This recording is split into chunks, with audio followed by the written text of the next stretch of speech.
안녕하십니까. 6.25 기똥이 인사드립니다. 충성!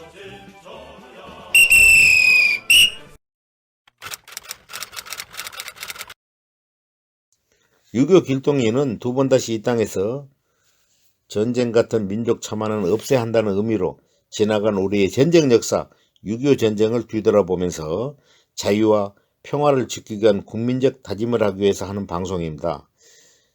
제목 자체도 그렇고 내용도 유튜브 구독자님들한테는 그렇게 흥미를 느끼지 못하는 내용입니다.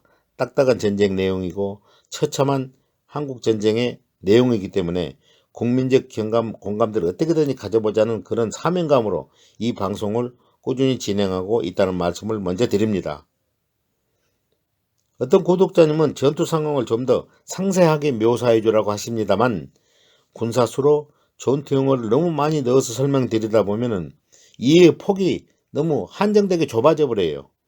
그래서 폭넓게 공감할 수 없다는 내용이 되기 때문에 되도록이면 전체적인 카테고리는 크게 바뀌지 않은 상태에서 국민적인 활동, 군대 외에서 일어나는 전장 상황을 최대한 설명을 하면서 당시 우리 국민들의 대처와 피해, 정부 활동 상황을 더 크게 부각해서 설명드린다는 점을 말씀을 드립니다.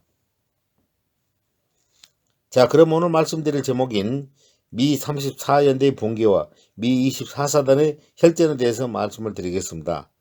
그런데 내용이 너무 방대하기 때문에 오늘 22탄에서는 미 34연대의 붕괴 내용만 설명을 드리고 23탄까지 연장을 해서 23탄에서는 미 24사단의 그 혈전에 대해서 말씀을 드리겠습니다.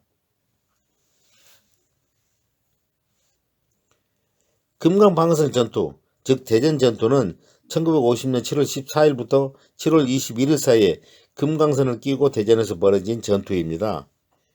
미군은 7월 20일까지는 금강선을 지켜내는 데는 성공했지만은 탱크를 전면에 내세워서 서울을 점령하듯이 밀고 들어오는 북한군과 전투자원 전투를 하지 못했습니다. 북한군이 우회 기동과 배후 기동으로 옆구리에서 후방에서 치고 들어오는 공격으로 미군들은 혼비백산을 했고 계획대로 철수를 하지도 못했고 그래서 결국은 뿔뿔이 흩어지고 말았던 것인데 이것이 바로 34연대 패인의 주요 원인으로 꼽기도 했습니다. 미 8군 사령관 오커 중장은 20일날 그러니까 7월 18일날 현장을 와가지고 미 24사단장 딘 장군에게 이렇게 말합니다. 중미령에서 스미스 중령이 처음 전투에서 많은 손실을 입었지만은 천안에서부터 지금의 세종시 약간 북쪽에 있는 전위면이 있습니다. 전위까지 지연전을 하면서 금강방어선에서 강력한 방어진지를 구축해가지고 북한군의 남침을 최대한 저지하라 이렇게 이야기를 합니다. 그걸 바로 날짜가 7월 20일까지 저지하라고 그래요. 왜 그러냐면은 포항으로 상륙할 예정인 제1기병사단을 영동 지역까지 빨리 오게 만들어서 이 미 24사단을 바로 뒤에서 배후 지원을 하겠다는 겁니다. 그래서 최소한 미 24사단이 7월 20일까지는 금강방어선을 지켜내야 한다고 명령을 하였습니다. 딘 장군은 더 이상 북한군의 남침 속도를 줄이고 피해를 많이 입히기 위해서는 대전에 들어오는 모든 다리들을 폭파하고 요소요소에 탱크 장애물을 설치하고 지뢰를 매설하였습니다. 딘 소장 휘하의 미 24사단은 3개 연대가 있지 않겠습니까? 포병연대는 빼고요. 19연대, 21연대, 34연대가 있으나 34연대는 13일과 16일까지 전투가 벌어졌는데 그러니까 대평리, 금강선, 그 다음에 공주선에 이르는 전투에서 전투력이 거의 다 많이 소실이 됐어요. 그래서 이틀간 좀 더 재정비를 하고 재보충을 한 다음에 34연대가 대전 시내 방어 임무를 맡길 수밖에 없는 상황이 되고 말았습니다. 지금 같아서는 19연대나 21연대하고 임무를 교대할 수도 있는데 이미 19연대와 21연대는 공주, 옥천, 보은, 금산, 논산을 연하는 선에서 배수진을 치고 그러니까 대전 후방 쪽에서 전부 다 산세를 다 고지들을 점령해가지고 배수진을 치고 전투를 해야 했기 때문에 대전 시내에 바로 다른 연대를 투입할 여력이 없었다고 그래요. 지금부터 설명드린 내용을 대전 지대에 밝으신 구독자님 여러분들은 제가 말씀드린 여러 지형을 머릿속에 그리시며 들어보시면 이해를 하시리라 생각이 됩니다. 대전은 북쪽에서 밀려 내려온 피난민들이 자그마치 이때 당시에 300만 명 정도가 된다고 그래요. 300만 명. 그러니까 조그마한 동네에 300만 명의 피난민까지 합쳐서 어우러져 있으니까 얼마나 북새통을 이루고 소란했겠어요. 또 이런 전투를, 대전 전투를 이른바 연기, 공주, 금강지구 전투를 부르기도 하는데 한국 전쟁사에서는 공주 대평리 전투로 기록되기도 합니다. 공주 대평리는 지금 세종시와 공주를 연하는 전투를 금강선을, 그러니까 금강방어선 전투를 이렇게 명칭을 부르기도 했는데 저는 이 모든 걸 통칭해 가지고 금강방어선 전투로 제가 설명을 드리고 있습니다. 한국전쟁 당시 딘 소장은 금강방어선 전투에서 북한군의 남하를 지연시킴으로써 낙동강 전투의 발판을 마련했으며 미국 포털 사이트가 전쟁 후에 한참 후에 일어난 일입니다. 선정한 미국 역사상 최고의 전쟁 영웅 16명 중에 한 명으로 선정되기도 했습니다만 당시에 24사단장 딘 장군이 포로로 잡힌 내용을 그의 회고록을 쭉 읽어보니까 같은 한국 사람으로서 참으로 미안하고 또 안타까운 생각이 들었습니다. 왜 그러냐면 그때 당시 민도가 낮았기 때문에 미군들이 어떤 역할로 들어와 있는지, 저 사람이 어떤 사람인지 그 전에 북한군들한테 많은 교육을 받았을 거 아닙니까? 그래서 이런 사람들이 들어오면 무조건 신고를 해라 했다고 그래요. 그러니까 주민의 그 무지몽매한 주민의 신고로 인문군에게 잡힌 얘기 속에서 이렇게 말을 하고 있습니다. 자신들을 도우러 간 미국 장군을 도와주지는 못할 망정 적에게 밀고 하는 한국민이 평생 만나는 사람들 중에서 최고로 미웠다고 합니다. 그는 공산군으로부터 신고를 한 대가를 받아야 되지 않겠습니까? 얼마를 받았냐면은 500달러, 5000달러, 5만 달러, 1000만의 말씀, 달랑 1달러짜리 5장 5달러를 받았다는 말을 나중에 들었다면서 자기가 5달러 가치밖에 되지 않았느냐 하는 그런 것에 좀 분개를 했고, 그 다음에 자기들을 도와주러 가는데 그렇게 신고를 해버릴 수 있냐 그런 것에 대해서 좀 슬펐고, 그래서 너무나도 어이가 없어가지고 앞으로는 한국을 지지하지도 않을 것이고 믿지도 않겠다고 크게 분노하게 됐다고 합니다. 여기에 대한 비하인드 스토리는 6.25 길동이가 좀 더 많은 내용을 알고 있기 때문에 23탄에서 다음 탄에서 추가로 설명을 드리도록 하겠습니다. 금강선을 뚫고 대전을 점령하기 위해서 북한군은 1950년 7월 14일 4사단이 주축이 되어 107탱크 연대와 함께 공주에서 금강을 건너와서 일부는 7월 15일 논산을 점령하였고, 5연대는 공주에서 유성 방면으로 진출해서 18일 날에 유성을 점령하였으며 16년대는 논산을 거쳐 가수원동으로 와서 5연대는 금강을 건너온 3사단과 함께, 그러니까 5연대는 북한군이 3사단하고 4사단이 같이 지금 병진 공격을 했습니다. 3사단과 함께 유성으로, 18년대는 논산에서 금산으로 우회하여 대전의 배후를 공격하였으며 앞에서 설명드린 미 24사단이 붕괴되게 된 결정적인 원인이 되기도 했습니다. 24사단은 금강선 방어선 일대에 다 배치를 하고 있는데 34연대가 축구방 뒤에서 공격을 해오니까 이게 쉽게 붕괴될 수밖에 없는 원인이 되지 않겠습니까? 북한군 3사단은 203 탱크 연대와 함께 대평리를 점령하였으며, 대평리는 지금은 세종시가 되겠습니다. 장마로 불어난 금강의 물 때문에 지연이 되다가 7월 18일까지 탱크들의 도하가 계속되었으며, 미군의 딘 소장의 24사단은 34연대가 갑천 방어선을 구축하고 북한군의 남하를 저지하고 있었습니다. 그러나 34인대는 금강산 전투에서 아까 말씀드린 대평리 전투를 이야기했습니다. 공주서부터 대평리를 연하는 선까지 전투에서 아주 치열하게 싸웠습니다. 그러다 보니까 병력의 거의가 다 소멸이 됐어요. 전사를 했습니다. 그래서 남아있는 병력을 따져보니까 2개 중대 정도밖에 안 되더라고 그래요.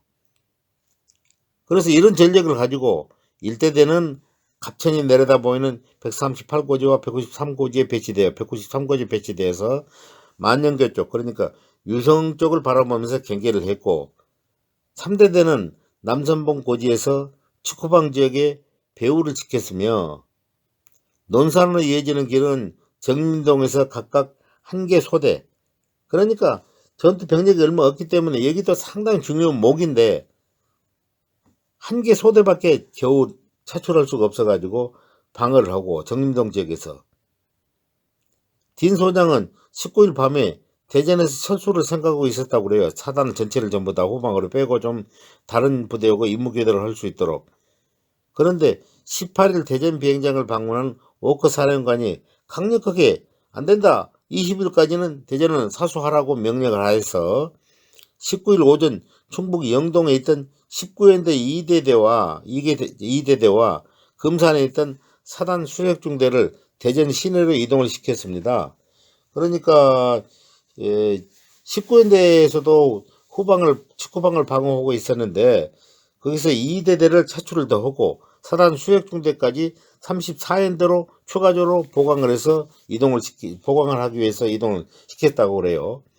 20일까지 대전 사수를 위해서 최선을 다하고 있었습니다만은 34연대는 그래도 전투력이 너무나 역부족이기 때문에 상당히 힘들었다고 그래요. 7월 19일 전투 상황을 먼저 말씀을 드리겠습니다. 금강선 방어 전투의 절정을 이룬 날이었다고 그래요. 북한군은 19일 새벽부터 시작이 되었으며 북한군의 야크 전투기 6대가 7시 20분 영동의 21년대 산골 마을을 지나 옥천 북서쪽 3.2km 지점에 있는 철교에 폭탄을 투하해서, 그러니까 옥천 부근 지나는 그 철교를 전부 다 철교를 폭탄을 투하해서 폭발을 해버렸고, 야크기 4대가 34연대의 주유소가 있는 대전 비행장에, 대전 비행장은 지금으로 말씀드린다면은 지금의 그 둔산 지역이 되겠습니다. 그러니까 둔산 지역의 대전 시청 부근 넓은 평지 개활지, 여기가 대전 비행장이었어요. 1988년도까지 대전 비행장으로 명칭이 있었으니까요. 그리고 그 옆에는 공군기술학교 기술교육단, 그 다음에 기술고등학교가 있었고 일부 부대들이 있었는데 이 공군부대들은 전부 다 지금 사천비행단으로 전부 다 통합이 되고, 현재 여기는 둔산 지역이 대전의 중심지역으로 신도시 지역으로 발전해 있지 않습니까? 거기에 비행장이 있었기 때문에 거기 말씀을 드리는 겁니다. 그래서 폭격을 가했는데 대전 비행장에다가 미군 26 방공대대에서 화망을 구성해 가지고 집중 사격을 해서 야크기 2대를 당시에 격추를 시켰다고 그래요. 미 공군 전투기가 바로 투입이 되니까 나머지 야크기들은 주랭랑을 치듯이 퇴각을 했고, 미 공군기들은 유성과 가수원 부근의 북한 지상군에 맹폭격을 가했다고 그래요.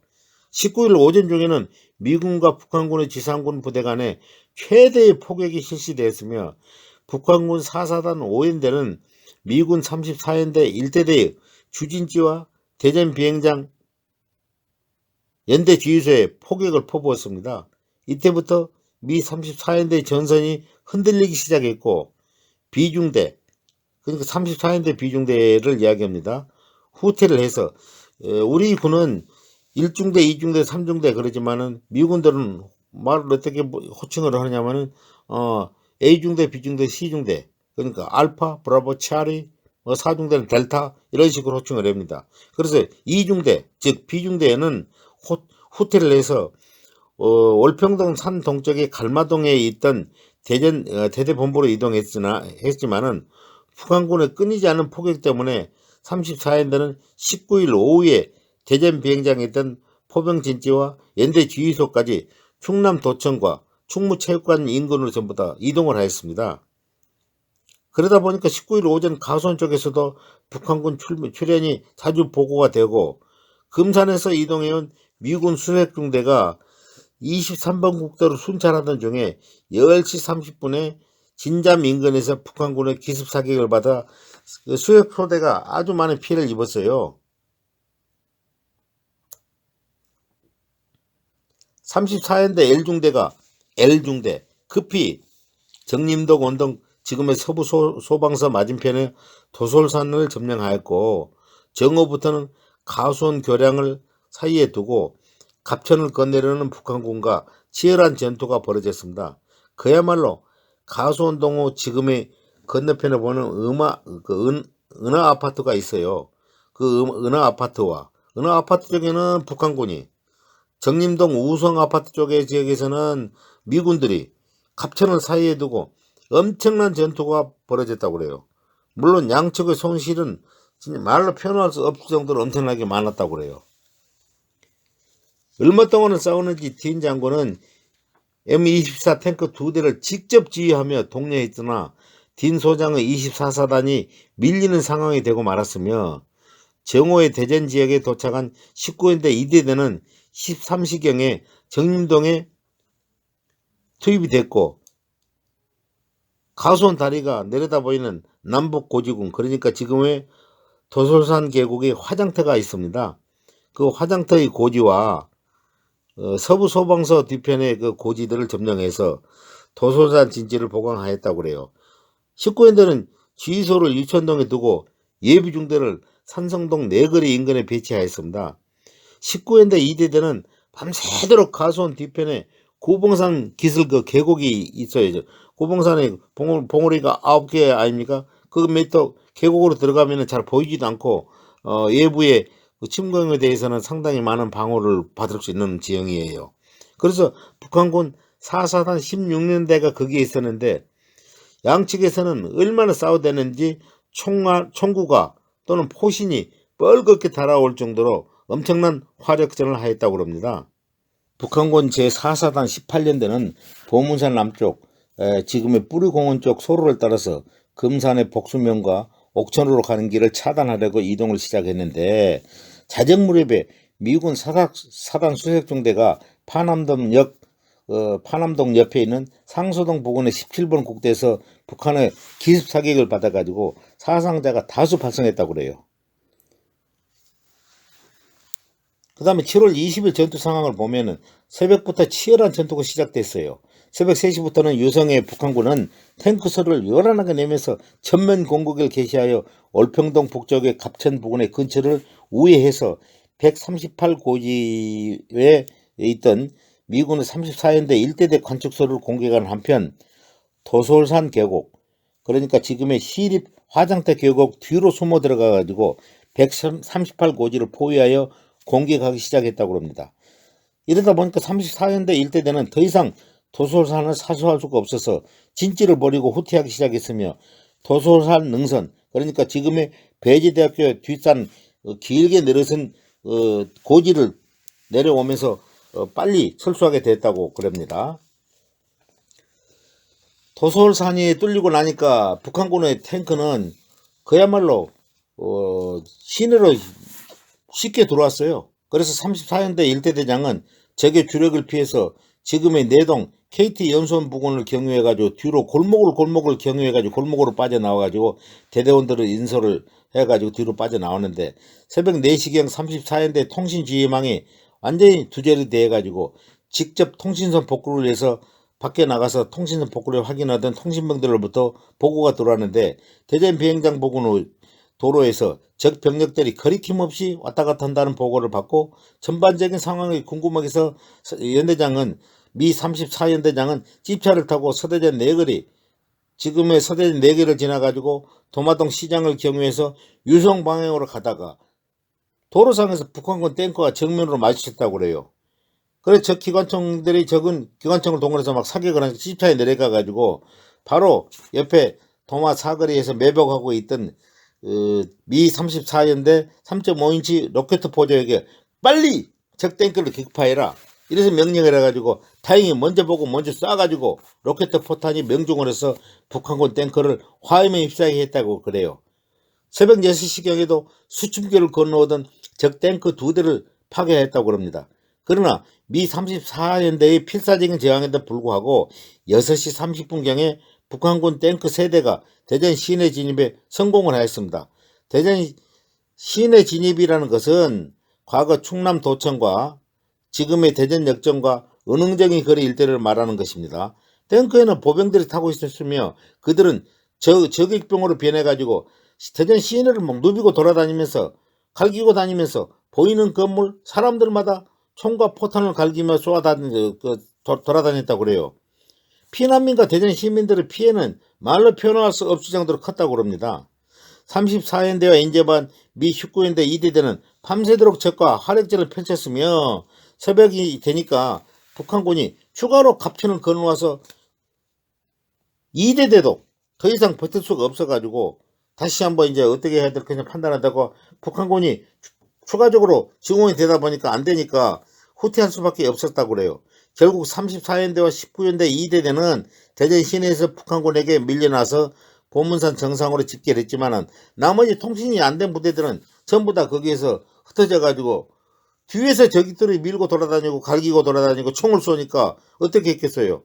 결국 싸워봤자 숫자상으로도 밀리니까 피해만 입을 뿐이고 그래서 대wel동, 구안동, 무수동 쪽으로 개인이 그냥 날뛰어가지고 한강 도하를 혼자 하는 것처럼 혼자 알아서 뒤로 빠져나왔다고 그래요. 그러니까 실제로 이때부터는 완전히 34연대가 괴멸되다시피 했다고 이렇게 봐야 되겠죠. 12시경에 미 34연대장은 포병 간척반으로부터 대부대가 이동하고 있다는 보고를 받았으나 부대가 이동하는 내용은 금산 쪽에서 대전 쪽으로 이동을 하고 있다고 그래요. 그럼 후방에서 적들이 이동하니까 이거는 아군의 이동으로 잘못 판단해서 13시경에 충청남도 도청 앞을 지나가는 적 탱크를 발견하고서야 딘 소장이 이게 아니구나 해가지고 자기 집차에 3.5인치 로켓 포조와 소총수를 데리고 1시간가량 지프차를 타고 탱크들을 추격해 갔다고 그래요. 그런 다음에 막다른 골목에 탱크를 발견해서 2대를 파괴했다고 그래요.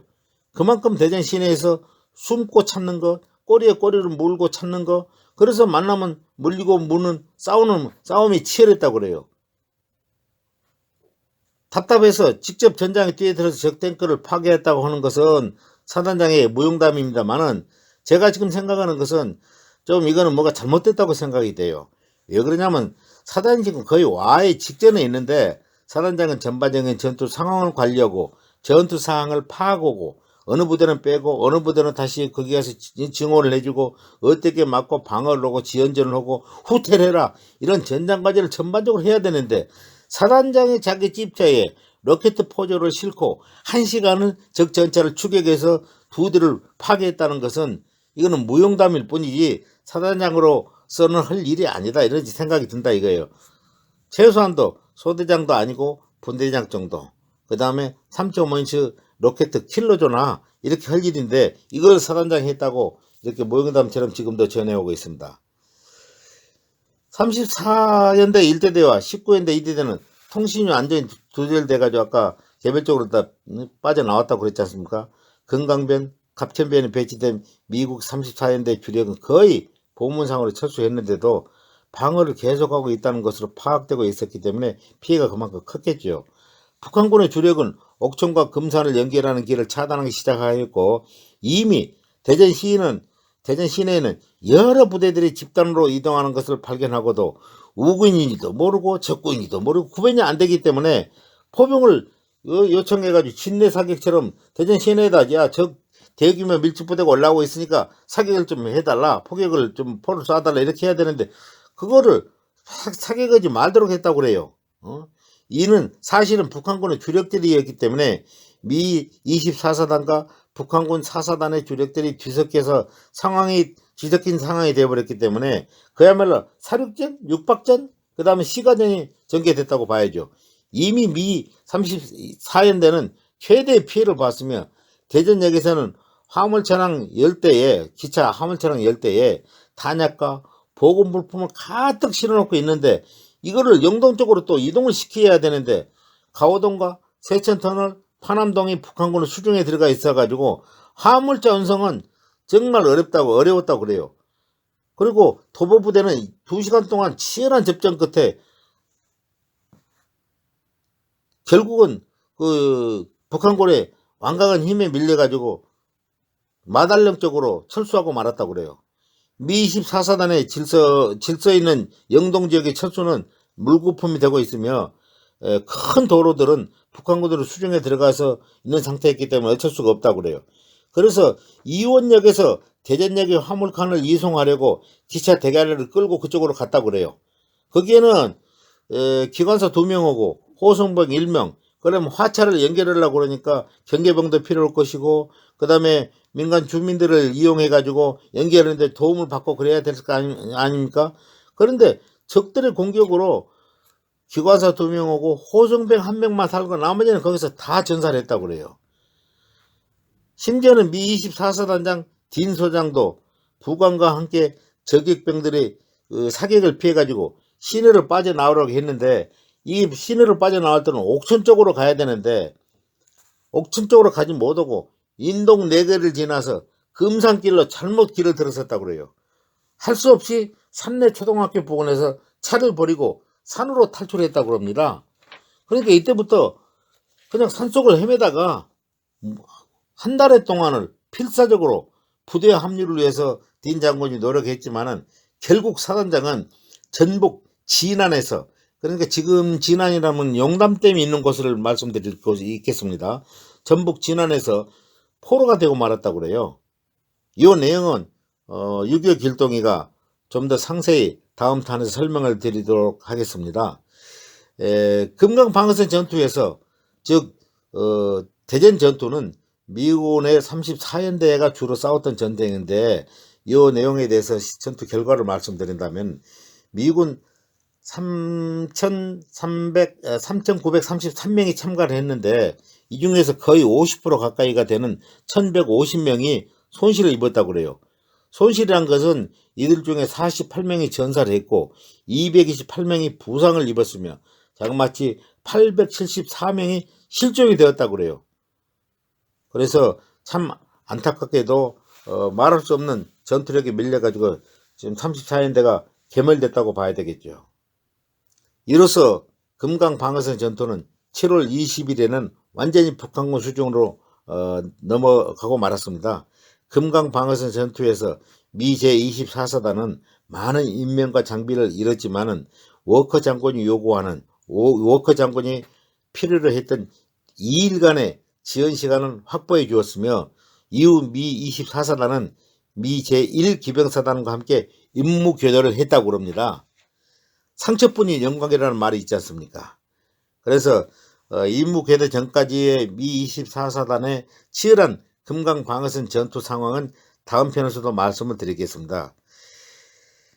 이렇게 미 24사단에서 34연대는 대전 시가지 전투의 중심에서 싸우다 적이 강한 압박에 무너지고 말았다는 것으로 제가 말씀을 드릴 수가 있겠습니다.